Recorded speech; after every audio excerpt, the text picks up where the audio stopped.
Hi மக்களே, எல்லோரும் எப்படி இருக்கீங்க? நான் நல்லா இருக்கேன்.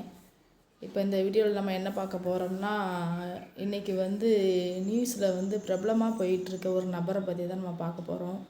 என்ன அப்படின்னா, திருவாரூர் மாவட்டத்தில் ஒரு ஆண் அவருக்கு ஒரு லாரி டிரைவர். அவர் ரோட்டில் போயிட்டுருக்கப்போ ஒரு மஞ்சப்பை கீழே கிடந்திருக்கு. அதை பார்த்திங்கன்னா, அதை எடுத்து அவர் பார்த்துருக்காரு. பார்த்தா அதில் 500 தாளும் 100 தாளும் இருந்திருக்கு. 100 தாள்னா 50,000 ஆச்சுல்ல. அப்போ நம்மளாக இருந்திருந்தால், நீங்களாக இருந்தால், நானாக இருந்திருந்தால் என்ன செஞ்சுருப்போங்கிறது தெரியாது. அதை கமெண்டில் சொல்லுங்கள். ஆனால் அந்த நபர் என்ன செஞ்சார் அப்படிங்கிறத நான் உங்கள்கிட்ட சொல்கிறேன், கவனமாக கேளுங்க. அந்த நபர் என்ன செஞ்சார் அப்படின்னா, அதை நேராக போலீஸ் ஸ்டேஷனில் கொண்டு போய் கொடுத்துருக்காரு. ரொம்ப நல்ல விஷயந்தான் செஞ்சுருக்காரு நான் சொல்லுவேன். ஏன்னா அந்த 50,000 ரூபாய் ஒன்று படிப்பு செலவுக்காண்டி கடன் வாங்கியிருக்கலாம், அல்லது ஒரு டெபாசிட் பண்ணி அந்த பணத்தை எடுத்துகிட்டு போயிருந்துருக்கலாம். ஆனாலும் அது ஒரு கஷ்டப்பட்டு வந்த பணமாக தான் இருக்கும். அதை ஒரு நபர் மிஸ் பண்ணிட்டார். அதை இன்னொரு நபர் எடுத்து கொண்டு போய் போலீஸ் ஸ்டேஷனில் ஒப்படைச்சிருக்காரு. அந்த நபருக்கு போலீஸ் ஸ்டேஷனில் பாராட்டுக்கள் பாராட்டி பொன்னாடை போர்த்தி அவருக்கு மரியாதை செஞ்சுருக்காங்க. அதுக்கு காவல்துறைக்கு ஒரு மிகப்பெரிய நன்றி அப்படின்னு தான் நான் சொல்லுவேன். என்ன இந்த இதை பற்றி ஒரு வீடியோ போட்டால் என்ன போடுவோம் அப்படி சொல்லி தான் இந்த வீடியோ போடுறேன். இது என்னை பொறுத்த வரைக்கும் நல்ல விஷயந்தான். நம்மள எத்தனை பேர் ரூபாவை பார்த்தவொடனே அப்படி கொண்டு போய் கொடுக்குறாங்கன்னு தெரியல. ஆனால் நிறைய பேர் இப்போ கொடுக்குறாங்க. கீழே இருந்துச்சு அப்படின்னா அதை எங்கே ஒப்படைக்கணுமோ அங்கே போய் ஒப்படைக்கிறாங்க. ஆனால் அந்த காவல்துறை அந்த உரிய நபர்கிட்ட கொண்டு போய் சேர்த்தால் அவர்கள் துளைத்தவர்களுக்கு மிகவும் உதவியாக இருக்கும்.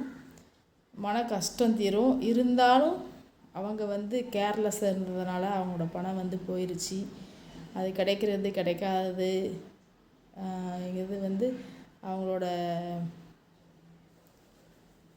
அதிர்ஷ்டம் இருக்கா இல்லையான்னு தான் தெரியும். இருந்தாலும் கிடைக்கும், இல்லைன்னா கஷ்டப்படுறவங்க கஷ்டப்பட்டு தான் இருக்கணும்.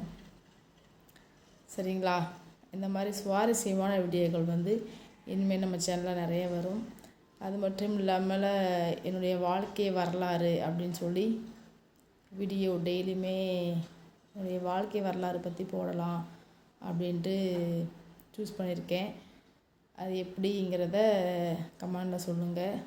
அப்புறம் பார்த்திங்கன்னா, இன்னொரு நபர், அவரை பற்றியும் ஒரு வீடியோ போடணும். அவர் பார்த்திங்கன்னா ஆப்பிரிக்காவில் வீடியோ போட்டிருக்காரு. இன்றைக்கி அவருடைய அதிர்ஷ்டமாக என்ன தெரில. இப்போ இருக்கிற காலகட்டத்தில் அவர் ட்ரெண்டிங்காக போயிட்டுருக்காரு.